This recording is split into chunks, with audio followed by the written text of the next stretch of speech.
Hello, fellow Mystery Files. Today I conclude my three-part series ranking all of Ngaio Marsh's Roderick Alleyn novels. This video covers my top 10 books in the series, and I will say I think all 10 of these books are amongst the best mystery novels of all time, for reasons I will get into. Fair warning, as always, there will be spoilers ahead, but I try to keep them to a minimum. However, since this is the top of the list, there may be more spoilers than usual. There's no time to waste, so I'll start off with number 10. And this book is one that, in my opinion, rises every time I read it and every time I think about it, and that is Dyed in the Wool. The mystery in this book has so many moving parts, yet is very simple and an excellent look into character. The victim, Flossie Rubrick, is the most complex murder victim in a Roderick Allen novel. I think and she's amongst the best one-time characters Marsh ever draws. She is a New Zealand MP who is known for her patriotism and anti Nazi sentiments. She is very popular as a politician, but as a person, everyone hates her. We do briefly meet Flossie at the beginning of the novel, but most of what we know about her comes from other people's perspectives, and they are all mostly negative, but negative in a different way, which creates these layers to her persona. I think the best insight we have into her is the suggestion that she could be the enemy double agent. Her patriotism is too heavy, and she previously expressed appreciation for certain Nazi tactics, and it looks like she simply opposes the Nazis because they are the enemy and not because of any specific ideology or belief she or they may have. She's also this very domineering figure. She essentially buys Cliff Johns, the son of one of the workers in the wool shed, by paying for his education to music school. She then essentially becomes an early example of a helicopter parent, humiliates him, and turns him communist. The mystery mechanics are high as well. This is a murder in the past novel, very similar to Agatha Christie's Five Little Pigs, where we are told several points of view of the events from different characters. I think Flossie's dead body turning up weeks later in a wool bale is a nice touch, and Marsh delivers a very graphic scene describing what exactly that looked like. I love how, with each perspective, we learn new information and a new suspect pops up onto the scene. It is very well handled. I would say my biggest knock against it is the ending where Fabian Loss is attacked when he is mistaken for Alan, and that leads to some chaos. I don't think this was needed at all. The novel was moving along smoothly and brilliantly, and this sequence feels a little disjointed when compared to the rest of the novel. I will also say that when compared to other mystery novels, I do think Five Little Pigs is a little better than Dyed in the Wool. Now, that is not a huge knock for me, but when looking at the top nine Alan novels, those are all books with unique plots to Marsh or ones that Marsh simply does better than other authors. So, for all those reasons, I have to put Dyed in the Wool here at number 10. Speaking of Allen novels with a lot in common with Christie mysteries, at number 9, I have Final Curtain. And this book is very similar to The Pale Horse. Final Curtain is the book where Ngaio Marsh used thallium before Agatha Christie, and I have to say, I think Marsh uses it slightly better. When I did my Christie rankings, I was very high on The Pale Horse, but I'm even higher on Final Curtain. I think the use of thallium poisoning here is just better, where we know from the start that thallium is present in the children's ringworm medication, and there are a lot of clues indicating that Henry Ancred was murdered with that and not the arsenic as originally believed. There's also the cat that got into the medicine, so has to be put down, and Panty not recovering from her ringworm to suggest this as well. I just overall think the use of the poison is stronger here. And this book is a lot of fun as well. I love the antics regarding Henry Ancred and his obsession of being embalmed with arsenic, and the mortician just lies to him and says, yeah, he can do that, but he really cannot. I love the Ancrid family as well, as they're all just so ridiculous and zany. There's never a dull moment with them. I love Troy's obsession with them, and this is how she even comes into the story in the first place. She has no interest in painting Ancred, but does so when she's so fascinated by how weird the family is. My one knock against this novel would be that the one off characters, while fun and intriguing, aren't really distinct from one another. Now, this could be because this novel largely focuses on, character wise at least, on Alan and Troy's relationship, with this being the book where they reunite for the first time after the war, where Alan was away in New Zealand for several years. They both have fears that they will no longer find each other interesting, or they may have changed for the worse. I really appreciate the work Marsh does with Alan and Troy in this novel, and the overall strength of the mystery places it here at number 9.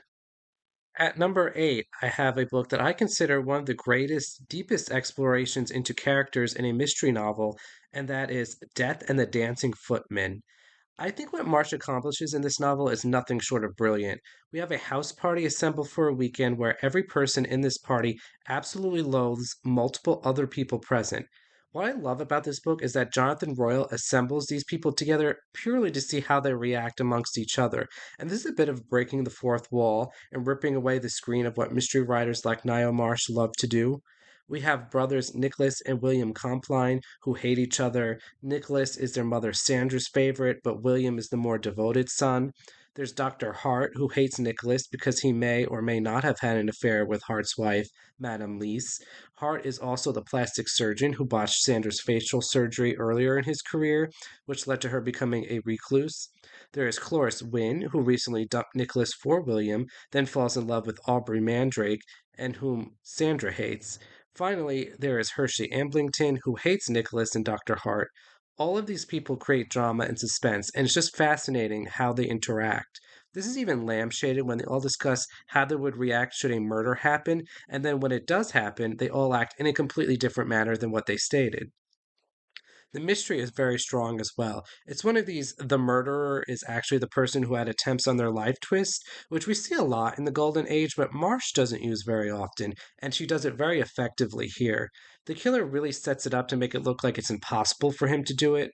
There's a great clue early on when Aubrey Mandrake makes eye contact with Nicholas Compline before he is pushed into the freezing pool, and the idea that someone mistook Aubrey for Nicholas since neither can swim, and this leads us into thinking it cannot be Nicholas because Nicholas was the apparent target, but also knew that Aubrey was Aubrey.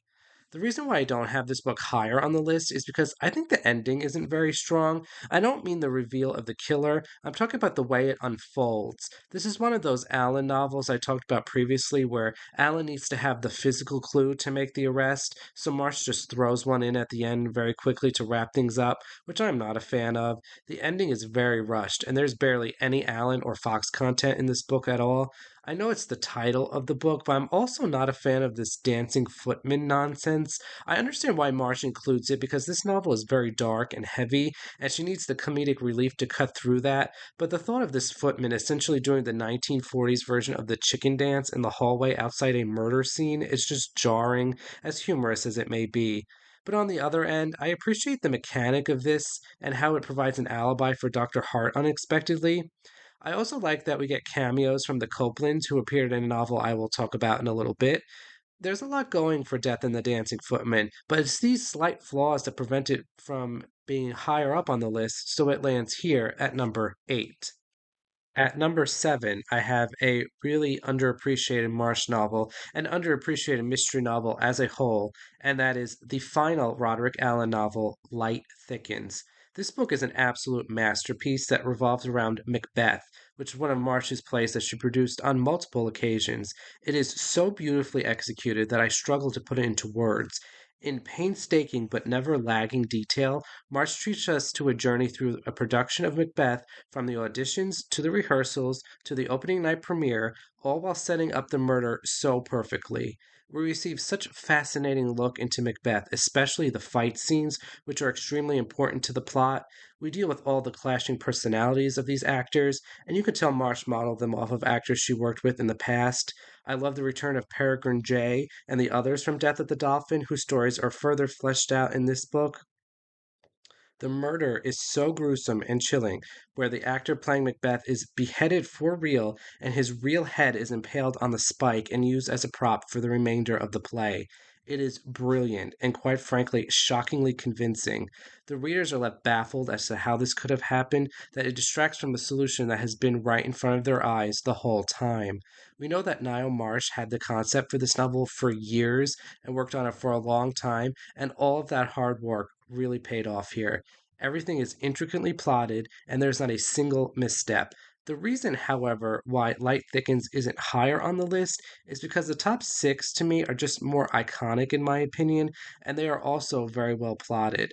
I also think Light Thickens is more of a special case rather than being representative of Marsh's body of work as a whole, but this is a fantastic novel that I have here at number 7.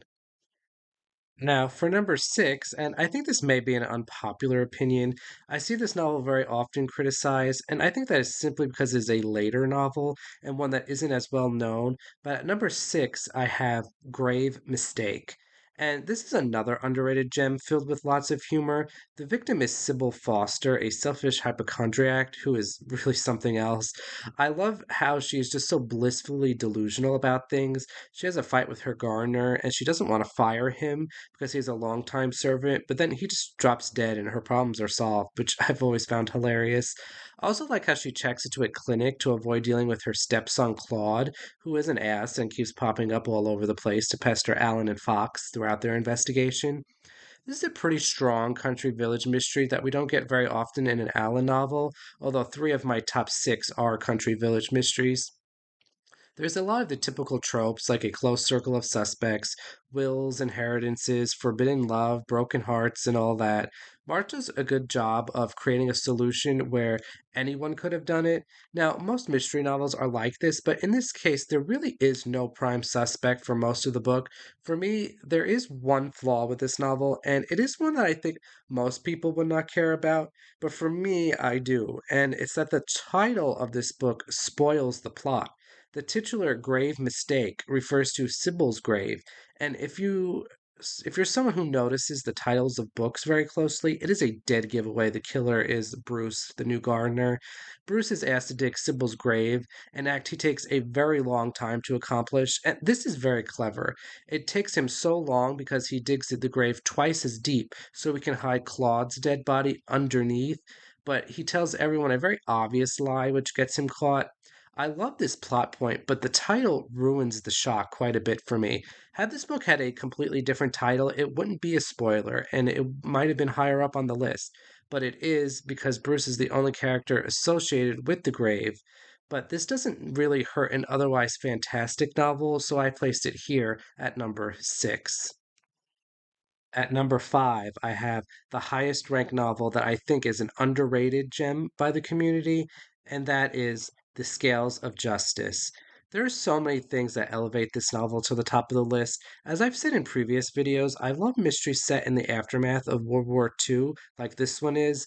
I love the effect the war had on the characters of this book. The recently deceased Sir Harold Lacklander has written his yet to be published memoirs that contain a shocking secret, and we are not immediately told what this secret is, but the clues are there. It turns out that his secret is that Sir Harold attempted to negotiate with the Nazis, where the British would surrender, and in exchange, the Nazis would essentially leave the aristocracy alone so they can be rich and idle while everyone else suffers. And this is such a devious little twist, and one of many Marsh uses to poke fun at the upper classes. And these memoirs provide a very good partial obfuscation for the crime. Sir Harold entrusted the memoir to Colonel Carteret, who was then himself murdered, and it would initially appear he was murdered over the memoirs, but this is only partially true. We also have another great piece of obfuscation regarding Mr. Danbury Finn, whose son admired Sir Harold and was accused of being a traitor. Danbury Finn knows what the secret of the memoirs is, yet he refuses to reveal it, which does nothing but incriminate himself. However, the evidence would actually clear him as a suspect, but he refuses to do this, so because he promised his late son he wouldn't ruin Sir Harold's name. I love the shenanigans over the fish scales, where Alan and Fox learn that fish scales work like fingerprints, and they try to trace a few of the different prominent fish in this book. I love how the memoirs are only indirectly the cause of the murder, where Sir Harold's son George essentially tricks Kitty Carteret into killing her husband so he can get to the hold of the memoirs.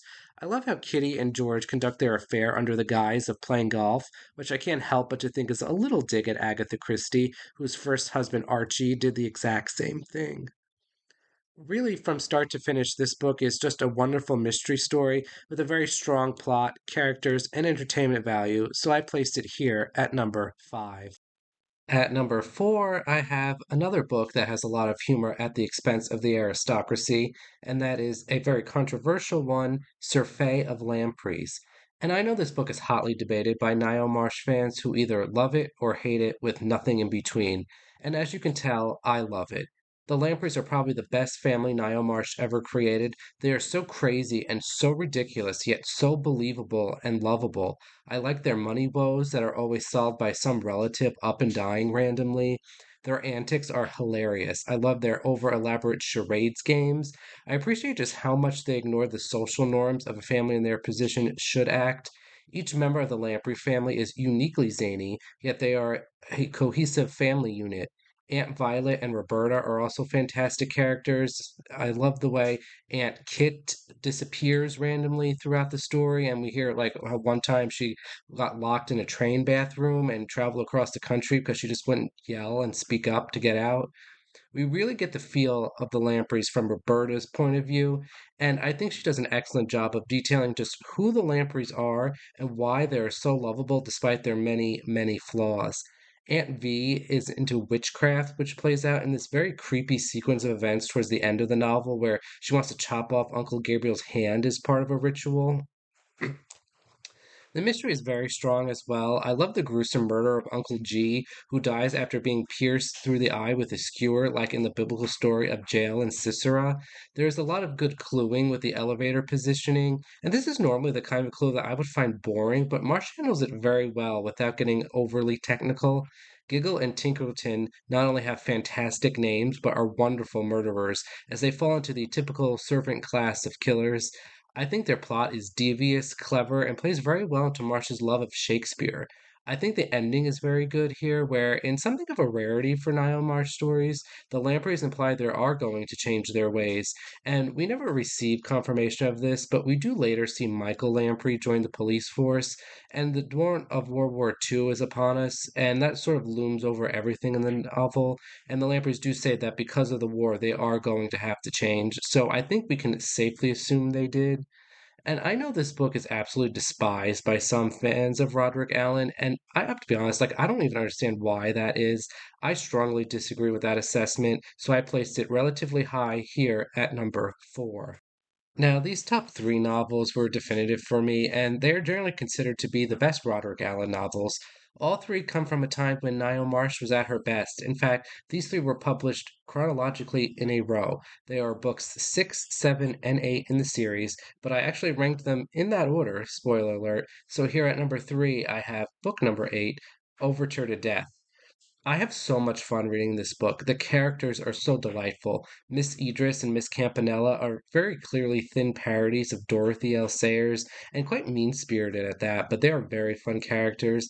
They are these prudish yet oversexed spinsters who are both friends and rivals in love with the Vicar Copeland. And I love how Marsh ridicules both of them for their really stuffy beliefs and manners, and parodies this by how they act in a totally different manner. We also have Dinah Copeland and Henry Jerningham, who very openly have sex when they are not married. And this is quite something shocking for 1939 when this book was published. There are plenty of mentions of sex in this book, which is usually played for laughs with the way Miss Idris or Miss Campanella react to it. But nowadays, I appreciate how bold Niall Marsh was in mentioning this.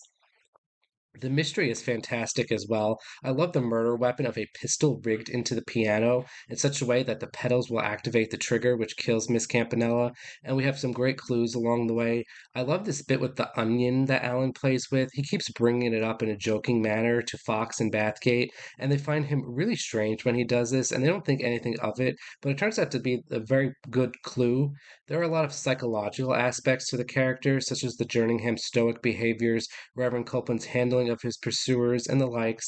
All of these pieces come together to form a classic mystery novel that goes down as Niall Marsh's third best here at number 3. Remaining in this era at number 2 is a novel that I feel very similarly about, and that is Death in a White Tie.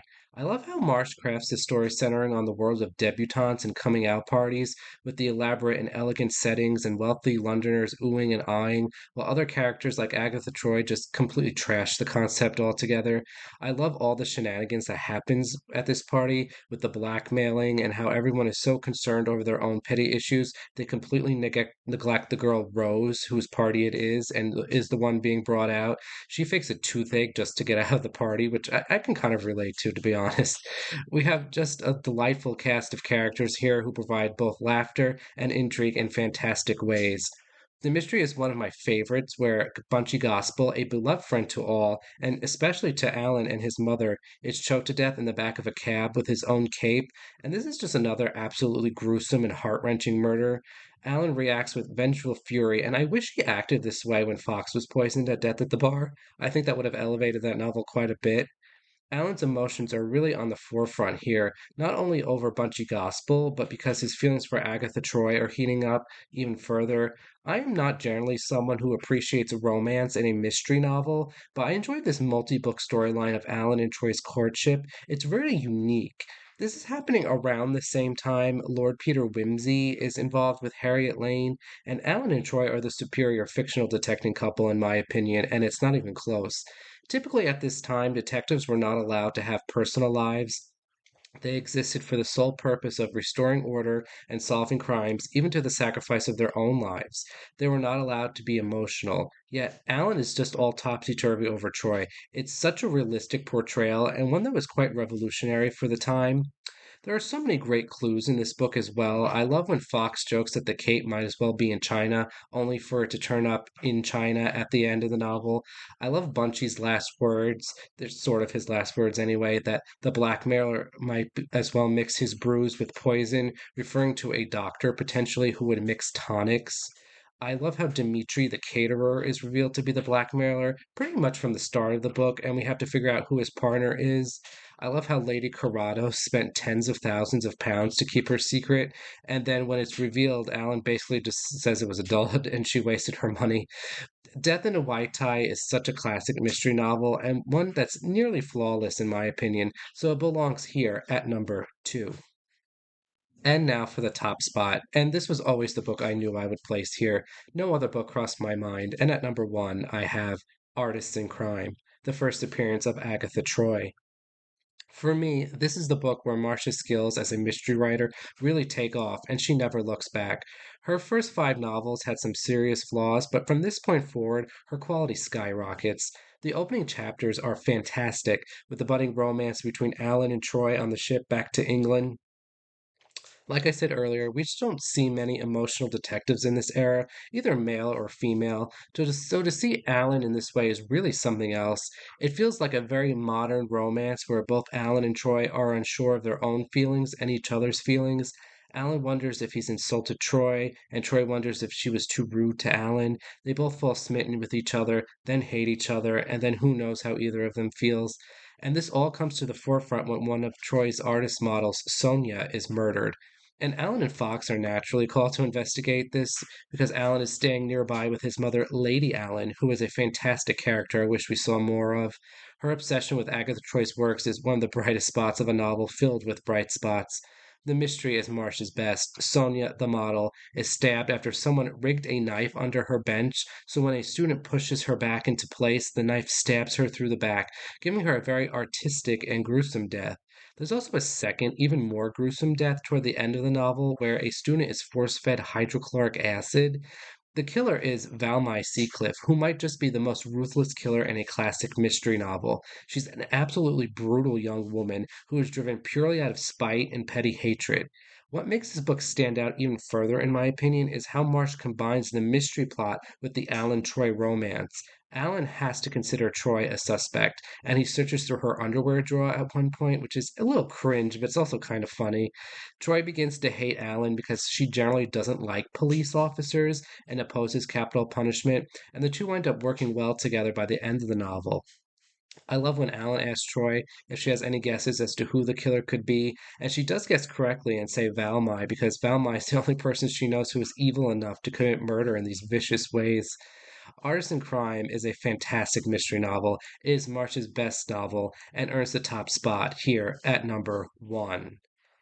And that completes my ranking of every Ngaio Marsh novel featuring Roderick Alleyn. Beginning next week, I am moving on to another 3-part ranking series. This time I will be ranking all 33 Ellery Queen novels, so stay tuned for that. Make sure you subscribe to the channel, like this video, and leave a comment below to keep up to date. Until next time, Mystery Files.